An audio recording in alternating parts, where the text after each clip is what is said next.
Also, President Dan, you may want to put the mic just a little bit closer to your face. Oh, I'm getting comfortable. Don't mind me. Yeah, you're good. Eventually, I'm just gonna be like, oh God. Yeah, I was gonna warn. Kept going. I was gonna warn you, but it was happening before. It was like no. Welcome back. Welcome back. I gotta talk to the great Mido. Hey, Dude. Doober. Hoober doober. Scooby Dooby Doo. Because, oh my goodness. I don't know, it just feels good to do this again. I know, I'm really jazzed. I'm having a good time. This feels really good. Oh, hi, Murdock. Oh yeah, Murdock's back in the room now. How So you doing, bud? if there's any barking, we'll see if we can get it cut out. But he's been real jumpy lately. I'll just translate it. Oh, okay. He's like I said. I do require some potato product. Like I said, he's been really jumpy lately. It's weird. Like, he never used to bark at people, like, coming in the house or walking down the stairs or something like that. But now, like, my brother-in-law can barely come in and do laundry in the laundry room and without him flipping his lid. It's super weird. There's a good reason, probably. There's probably not. He's just dumb. Noise. I don't know what it is. You want to go make a noise? He's pretty, but he's dumb. Four. Don't There you? he is. There he is. You stop. No! God damn it. Cut There we that go. out. There we go. Piggity pause. All right, we're back because Murdock is a clod. I do like them back scratches, though. He does. When he scratches his butt, he gives you a stupid face. I know. I'm getting the face right now. Look at this good boy. Yeah, he tries to flip all the way around to look at you. Well, it's because I also have fries and back scratches. It's like the perfect duo. Yusari is like, here's this pig heart. Wait, what? Look at it. It looks like a pig heart. Just a lump of crap. You're When you kind play of my right. ocarina, I hope you will come think of me and come. Visit the forest. Come visit the forest. Come visit in the forest. Yep. Excuse me.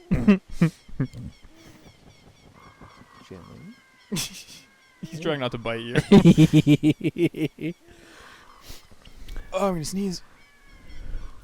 Nope, it's gone. Speaking of, Yep. we have a fun deer season story. Tell me. So a friend of ours, his name's Matt.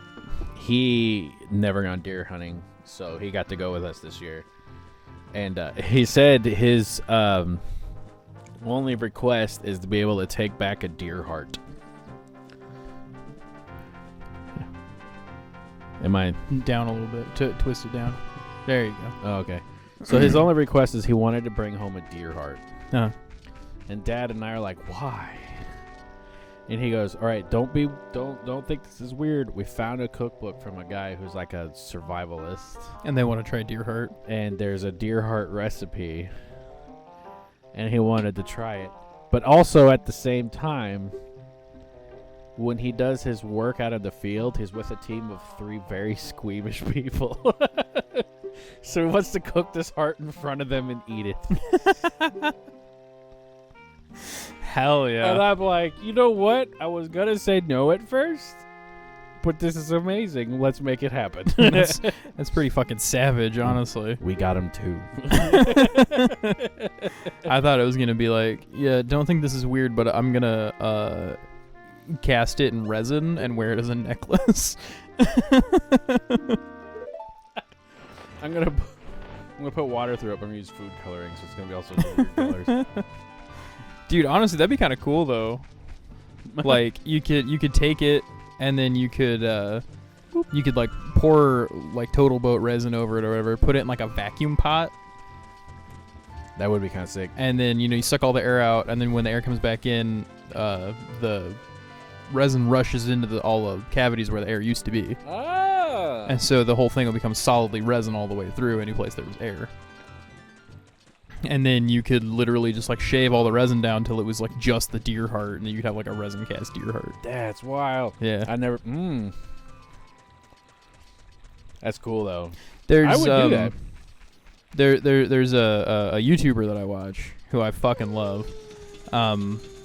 And Future Dan, you can put his link up somewhere, I guess. I mean, he's not going to be mad at free advertising. True. To all 8 people watching this right now. His name's Peter Brown, and he just does projects and stuff.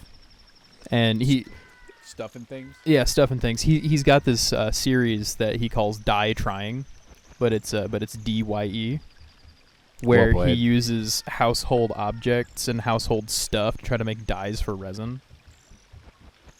Well played. That's actually and it's clever because he's kind of a nerd and kind of a dork, and B, it's also really cool because he's used all kinds of shit.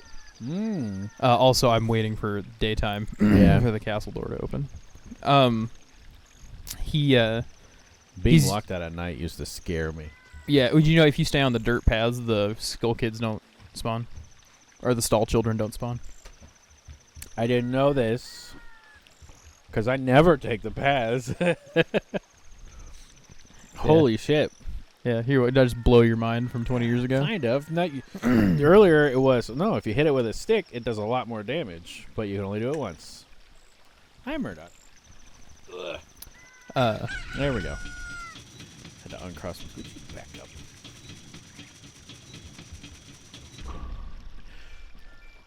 up. But I never knew, like, if you stick to the dirt paths. Yeah. I do know about this, though. Didn't know about that. You didn't know about the money?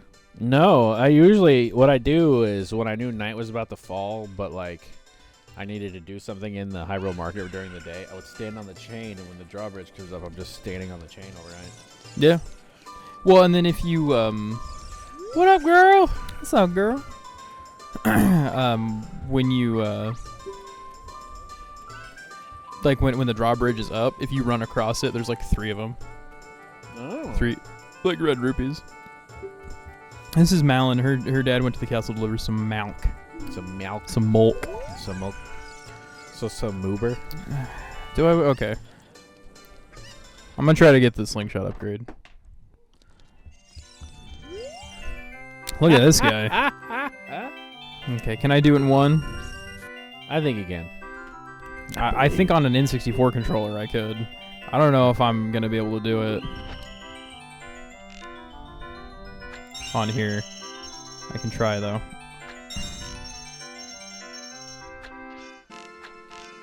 Uh-oh. Oh, okay. You're making me nervous. Nice. Fuck. No, I missed it. Uh-oh. Nice, though. Yeah. Oh, shit. No, I fucked it. Too bad. Too bad. Practice harder. Oh, well. Okay. I only had 25 rupees to begin with. Okay. That's fine. But anyway. What's it like being the before picture now? The what? The before picture. It's like, oh, you can try it again. Be the Chad. Oh my god, Chad Kapora. So, okay, all right. This right here, I thought that was what the bird was originally. Because the dots on his chin kind of look like tiny beady eyes. And then when he turned his head over, I was like, what? Yeah. Did you know that Kapora Gabora, this burb, he's actually the first sage? Raru. The dude with like the no hands? Yeah. Because it's like when you first turned into adult Link, and he's like, Link, you had to do the thing, Link, and you weren't old enough yet. You shit yourself. It's kind of embarrassing. Link, I'm going to shit yourself. Did you shit my pants? It's like when you try to spook a magician. Did you just shit my pants? Did you shit my pants? Ta-da. Ta-da. Magician never reveals his secrets. I'm shitting other people's pants. Dude, I would shit your pants right now. There used to be like a webcomic or a video or something somewhere that was like people with terrible superpowers. And one guy just had the ability to make you shit yourself. I think it's a great superpower. But like he would go rob a bank and he goes, "How could you stop me if you're too busy pooping your pants?" I mean, for real, honestly, that sounds like a great superpower. Can you imagine, right? You're fighting like Superman, right? Mhm. You're a supervillain. You're fighting Superman, and he's flying right at you, and you just go "Hutcha!" and he just shits his fucking pants. Give him the righteous Kryptonian shits. Yeah. Like, what's he gonna do? Is he gonna fight you with shit spraying out of his pants? Or is he gonna stop and go fucking... I mean, technically, okay. He can move at, like, the speed of light or whatever. But, like... He can move at the speed of plot. Yeah, okay. Speed of plot, you're right. But, would he be able to zip back and then come back and, What if somebody doesn't have anything in their bowels to shit out? It's a very valid question. Yeah. I hadn't thought of that until just like literally just now. What if you're going the speed of light and you turn your lights on? I mean, then you don't see them? I don't know. No, it's a question I bring up with Jason, my older brother, because he is an astrophysicist. I'm like, what happens if you go to speed of light in a car and then you turn on the car's lights? And he just goes, I hate you. And then he usually responds with, Dan, why are you in my bathroom? I really like that if you go fast enough, you can shift colors, because light only comes at you so fast. So if you move fast enough, like blues will shift to green, and then reds will shift to like blues and shit.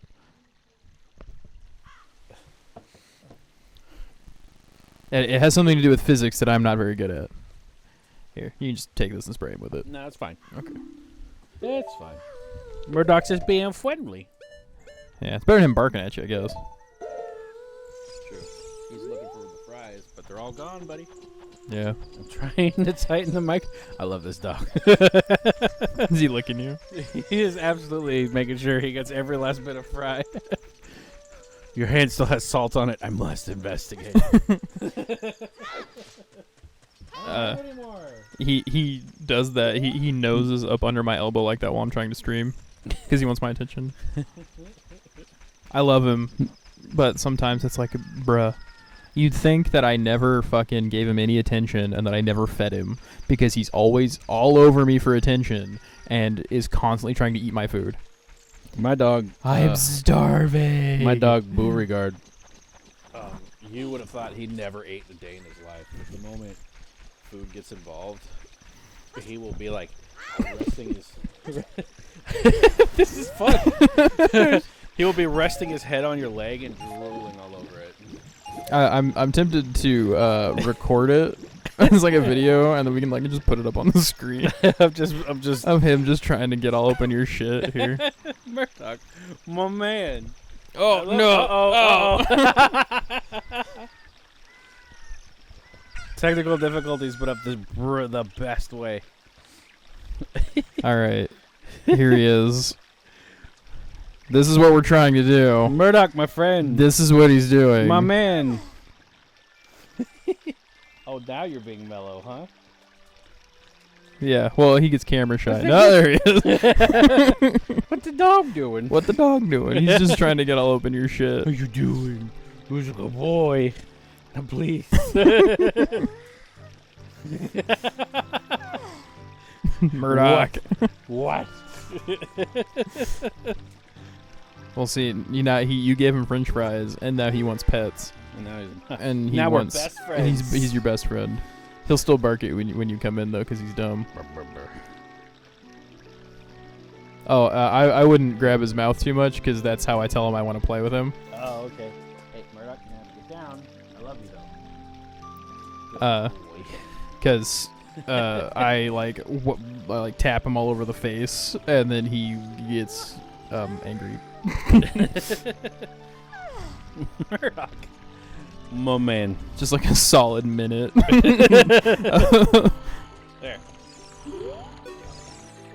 I do the same thing to you.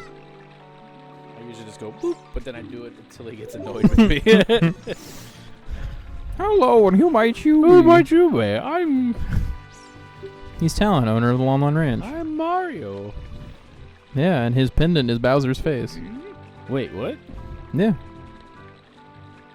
Get the fuck out of here. What? What? Hold on. Yeah. She and Malin and Talon both have it. Huh. Who moved these boxes? I had them positioned exactly how I wanted them. He was sleep moving them. Bastard.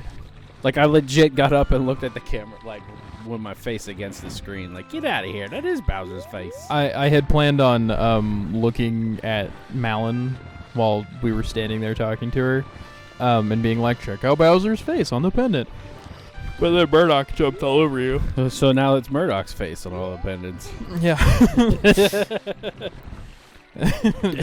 You just like use like the lasso tool to cut his face out of like the video that I send you and put it on all. But like even from like the beginning. Oh, so like yeah. when we're talking to Malin in the middle of the Sir, you're a genius. and people are gonna be like, why is there a dog's face on her chest? And why what the fuck is happening? And they're gonna get to this point in the episode. Okay, I made it into the castle. Jeez. When I was a little kid, this was so aggravating. I always got greedy. Yeah, there's just real specific points where you can go through and real specific points where you can't. I was like, well, like as a kid, I was like, oh man, these cards are dumb. But then like, I get greedy and I would try to go for the group of coins, The rupees? I said coins. I know I did, but get that group of rupees. Oh, come on. I wonder how they don't hear that. Well, that's why he's moving so fast. Like, I heard a kid. Am I having that dream again? That dream. Well, I mean, this is supposed to be post Hylian Civil War. Civil War? Yeah, dude, that's the subplot for this game. Is that the Hylians and the Gerudos fought a war. Oh. And that's where Link's mother was. That's why she was fleeing to the Kokiri Forest. Oh. You know, I never gave it like two thoughts about that. Just like, Yeah, I'm just a nerd. I'm what they call annoyed. A nerdist. Dude, you gotta avoid the Noid. Get out of here. I feel like every time I talk to you, I talk about the Noid. Have you noticed that? I was there when the Noid was new. I know. Because I'm an old fuck. We had this computer game where we had to play with elevators and try to deliver pizza, but that rabbit suit looking son of a bitch. Motherfucker, son of Yeah, you had to avoid it was like the Noid. impossible to avoid. Why, that's the point. Yeah, that's the point of the game. You But had to avoid the Noid. Ugh. Also, check this out. What's Mario? Yeah, Mario and Bowser. And Peach. Peach. Isn't that the window that if you shoot it with a slingshot, he gets mad and tries to Luigi. blow you up? No, that's this one. Oh, is that this window? Yeah. Hey, don't cause any trouble. Don't cause any trouble. Oh, There's shit. a bomb. Anyway, I'm gonna assassinate the princess now. I like how you go past all the guards. But then that one is just like, oh, you're a kid. Here's a bomb. Yeah. Don't cause trouble. How did I get past the guards? Well, you see, you gotta... I'm here to tell you about the Kokiri security system. Because I did what is called a pro gamer move. Pro gamer move. Am I from the forest? Could No. be. Is that a fairy? Maybe. Will you show me your boobs? No. Anyway. She's so angular. Me and my 4 angles, just as I thought. Dude, I saw a video the other day breaking down the number of tries that that Link's model started with. Like, cause really? Yeah. Because, like, so for those of you who don't know, polygonal models like this are made up of triangles. Yeah. Just like thousands and thousands of triangles. Or hundreds, depending on what level of animation you have. So, this Link, this Ocarina of Time Link, is the first 3D Link. And he's got, like, 320 tries. Oh. Across his entire model. Both young and adult Link have about 300 to 400 tries. I can't remember the exact number in the video, but and then it went up. So you got to Wind Waker Link, and Wind Waker Link had like 1,200 to 1,500 tries. Yeah, I like to win. And then Twilight Princess Link, the next one, had something like 25,000 tries. And then Breath of the Wild Link, the newest Link, 37,000 tries. Damn. Literally hundreds of times bigger in terms of graphical capability than this Link. I think there are more tries on Breath of the Wild Link, personally, just his model, than there are in this entire game. You know, I wouldn't doubt that, like, at all. To be, well, I mean, think of this was the peak at the time. Oh yeah, for sure. No, like this is was great. A plastic cartridge just slammed into a box, and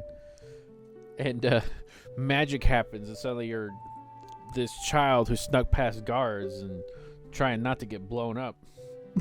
Yeah. I like the shot. It's a nice frame right here. It's real good. Too bad the flower texture just cuts off abruptly. Like where the green, the actual like leaves going up stop. Oh yeah. Yeah. I don't know. Do I understand the story? Yeah, duh. I've only heard it like 400 times. No, but just in case, act like I wasn't listening. Tell me the whole thing again.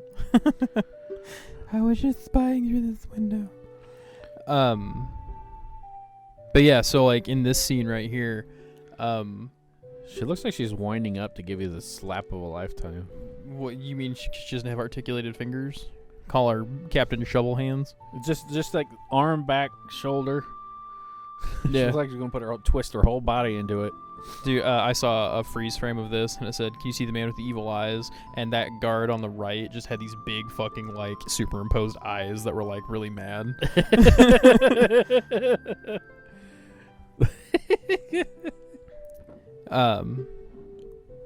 Yeah. So like this is supposed to be Ganondorf swearing allegiance as the only male Gerudo, because only one male Gerudo is born every 100 years. I did get so that much, yeah. This is supposed to be him swearing allegiance to the King of Hyrule, so that way the Gerudos and the Hylians stop fighting with each other.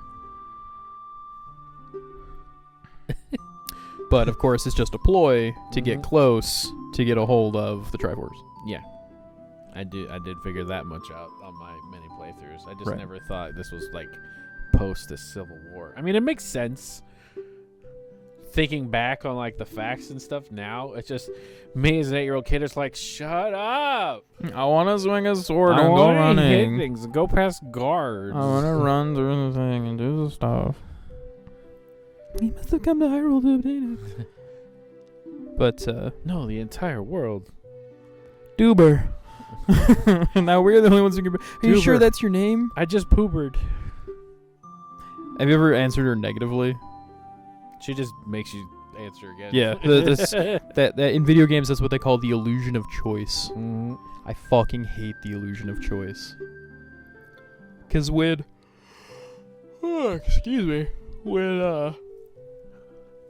like when you can actually choose, and it's either this or that, and it makes a decision in the game, and it leads to different outcomes. That's neat. I'm cool with that. When it's like you can either choose to do this thing or you can choose to do this thing, and they're both the same thing because you get the same result. I hate that. You hate that? I hate it. Like, okay, I've gone on record before saying how much I don't like the writing in the Metal Gear Solid games, and how much I think Hideo Kojima is blown so out of proportion in terms of writing ability that it's fucking ridiculous. You know, it's like people are like, "Oh, Hideo Kojima, oh, you're so good," and I fucking hate it. But in some of the Metal Gear Solid games, there are multiple endings. Yep. I think Snake Eater's the biggest one. I can't remember. Okay, so like, to be 300% honest with you, I played the first one and I played the fourth one. Okay. And like, that's it. Okay. So if I remember correctly, a future Jan will fact check me and put up which whenever it is on the screen that has multiple endings. That for sure. That's a big one. One of the endings, you actually save Hideo Kojima and then drive away into the sunset on a motorcycle with him. Yep. Yeah. The first Metal Gear Solid actually had multiple endings as well. Does it? It does. Oh, see, well, see, like there's a cool scene in the middle where you're tortured, and if you give up on the torture, big spoilers for a PS1 game. Yeah, another 20-year-old game. If you make it through the torture and you manage to escape, Meryl lives in the end, and you and Meryl start a relationship and drive a snowmobile off into the sunset. If you succumb to the torture and just escape with air quotes, Meryl's fucking dead at the end, and you go away with Otacon. Huh. But okay, so here's the thing though. This is the fun part that I actually loved about it was the endings you got gave you a super cool item to go play the game again with. So it gave you a reason to play the game again. So if you made it out with Meryl, you get a headband that gives you unlimited ammo. Ooh. But if you make it out with Otacon, you get a stealth suit that you just turn invisible. So it's worth doing both. Uh-huh. And then playing the game if you beat it twice, the third time you play, you're going to be in like a spy movie tux. That's awesome. And I was just like, yep, this is why I played the shit out of the first one. See, and like that's interesting. That's cool. I like that there are multiple endings, and I like that it's you actually have a choice of what happens, whether you know it or not, by succumbing to the torture or making it out of the torture, you know. Also, the game had a little bit of anti-cheat devices. So if you had like a controller with turbo, the game would be like, these aim mashings is way too uniform. And then so the game will straight up warn you. It'll make one of the bad guys look at the screen and be like, yo, we know you're using this. You should stop. And if you keep doing it, he'll just kill Snake. Game over. I don't know if I agree with that. I thought it was kind of fun. Oh, no, it's funny, but because the way to not succumb is just mash the button. How fast can you mash it? Well, see, then it would think that I was using turbo because I got the fastest thumb in the Midwest. In the Midwest? Yeah. I have the fastest thumb in northwestern Missouri. But yeah. But anyway, the games, they're fun. They're fun. I enjoy them. I want to actually put the first Metal Gear in front. I know you're not a fan of Metal Gear, but I want to put the first one in front of you. Even I'll play it. Well, see, I've played the first one. Okay. And out of all of them, the first one is the one that I'm the coolest with. Okay. Because it's before it got really fucking weird. It's still weird. No. And weird shit happens. But it's before it gets, like, super fucking weird. Yeah. You're right. Because thinking back on the fourth game, shit gets weird. And then the fifth one, the Phantom Pain, is just not a fun game. Yeah, well, some people, I know a lot of people liked it. I never finished it. Yeah, I don't know. I didn't like it. Nah, man, the fourth one though. Okay, so there's a moment that has a big payoff that I want to show you one day. Cause There you go. nice. That didn't take you long at all. So in the second Metal Gear Solid, they introduced the new Metal Gear that is amphibious. Right. So like big fucking mech, but it can swim, and everyone was like, "Oh shit!" And then, Oh, we're so fucked. and the third Metal Gear Solid, we don't talk about what happened in the third Metal Gear Solid. That was just. Don't you? Isn't that one like a real like it really like jukes you because it's like, oh, you're gonna be playing a snake and then you don't. That's the second one. Is that the second one? That's the second one. It totally pulls a switcheroo, and you're like Snake, and then you play as Raiden the whole time. Right, and then you get like in a fight with the president or something like that. And you get in a fight with that might be. I don't know. I know at one point you get in a fight with Snake. Yeah, but the big payoff moment in Metal Gear Solid 4, which is the part that I actually fanboyed over for like a solid day. Now you can't see it behind her hands. Yeah, look, you see that? That is a little bit. Get out of here. Yeah. Anyway, sorry, I didn't mean to interrupt you. Okay, so like the big fanboy thing. All right, and 4, so like in the first one, there's that asshole with a revolver. Right. He's the villain in the fourth one.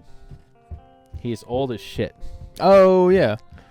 And he has this like super amazing cool ass submarine, and it has multiple of the amphibious Metal Gears on it.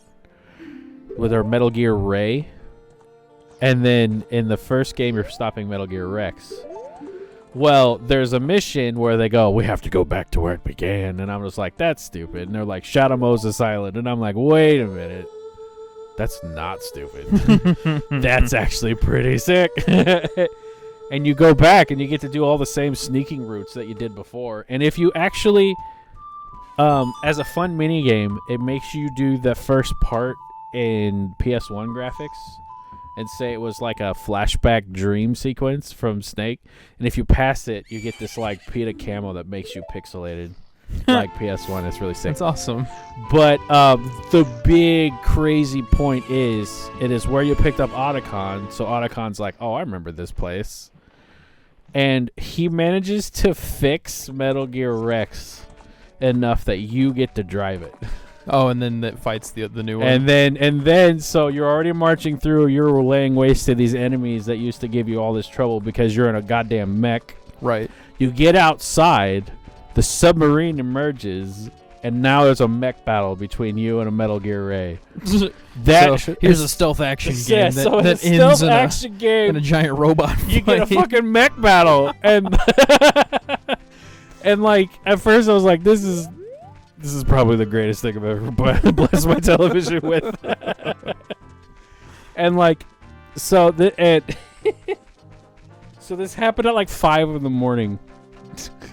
And I was like dozing off with my controller, and when this happened, you never seen a second wind hit that hard. I've got and the my ass sprung to my feet playing this goddamn game. And immediately after I did it, I saved and I did it again. And then I went across the street to my friend working at a gas station. Like, you won't believe what happened. You gotta come see this. You have to see Quit this. your job. Quit your job. Be here now. And he's just like, I don't even care. I don't own a PlayStation. What's wrong with you? Oh, shit. I don't care who wrote. It's pretty goddamn funny. So I'm gonna put this in front of you one day. I'm okay with that. So I have a love-hate relationship with stealth games because I like stealth games. I think they're cool. You know, I like the whole, like, you can sneak through somewhere and nobody even saw you. Mm-hmm. And then you complete the objective, and then that's cool. What I hate is that you do that, and they still see you. You're like, okay, I'm doing everything right, nobody's seen me, and then some fucking AI turns at just the right second, you're totally out of his sight cone, and it sees you. Mm-hmm. Or it glitches and they see you through a wall because the coding's not very good, and it drives me crazy. And it's not really the game's fault or the developer's fault. It's just like some bug or something that nobody caught, and it just makes me fucking insane. I'm sorry. Ah, it's all right. I've had worse. The new Five Nights at Freddy's game is a stealth game. I have only played the first one. Okay, the new one. Hi, Murdock. The new one is absolutely you're a kid with a flashlight going through this amazing megaplex, and you have to stealth your way through it. It's kind of neat. I don't hate it. See, that's something that I don't like about survival horror games, is the inability to fight back. Because, like, Amnesia is a great survival horror game, but you cannot fight back. I like how we've been playing Zelda and just ripping into all these other games like this whole time. Yeah, dude, that's one of my favorite things to do. But just, like, in general, oh, no, I can't do this yet. Or no, wait, no, I can't. I can't do this yet, because the torches make a chest appear. Killing the keys is what opens the door. I always get that backwards.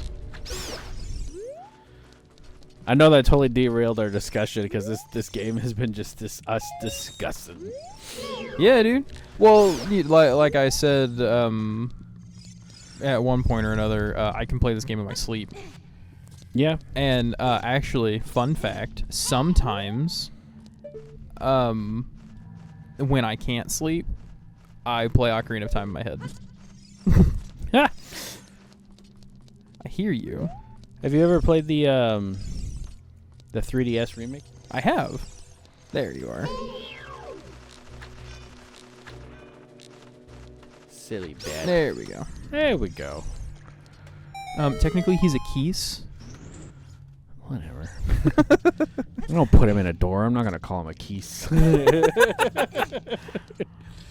Dude, wow, dude, I can't believe you just dead named that Keese. Get out of here. That's what you get. Already dead. Well, you called him a bat. I can't believe you dead named the Keese. Oh. Anyway, I'm just getting the Sun song. That's a little funny. I'm not gonna lie. Rude though. Yeah, I know. And like, I'm definitely all for trans rights and everything. Oh, absolutely. You know, I just thought that'd be funny to say. I hope nobody took offense to it. The trans community has enough fucking issues to deal with. Yeah, seriously. No. I'm like one of the number one supporters. And they have enough to deal with, but I can also see the humor in some shit. Yeah. Well, see, I'd like to think that like when I make certain kinds of jokes that are a little, you know, borderline maybe not cool, I like to think that like the people would be realizing that I'm not laughing at them, that I'm trying to laugh with them. And then I'm not gonna lie, I've had times where my humor has crossed a line with somebody and they've been mad at me for it, and then I just own up to it. You know, I'm just like, yeah, I shouldn't have said that, shouldn't have been like that, I'm really sorry. And then I don't make those jokes anymore. See, that's what makes you awesome. That like you recognize that it's a problem. You recognize where the line is, and not a lot of people do that. Well, because like, so I'm a little autistic.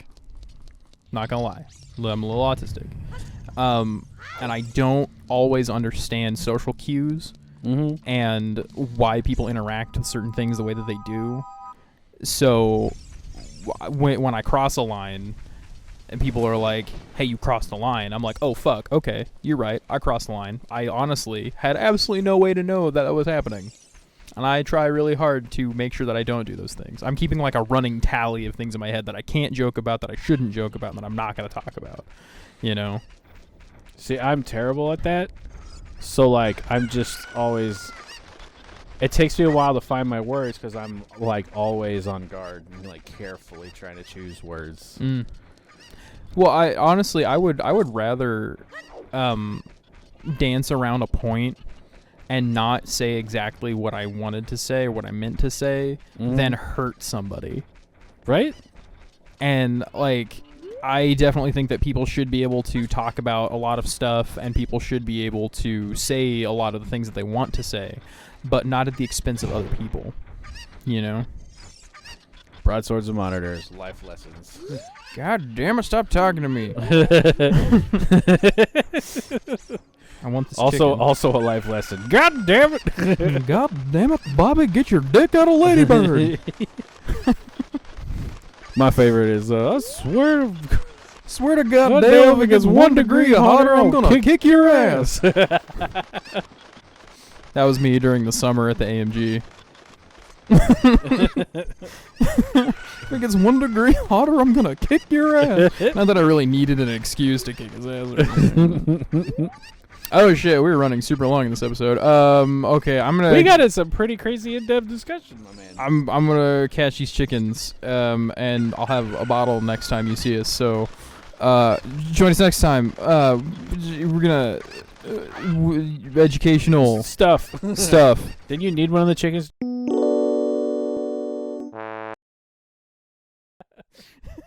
Fucking hell. Yes, I do need one of the chickens to jump over the fence.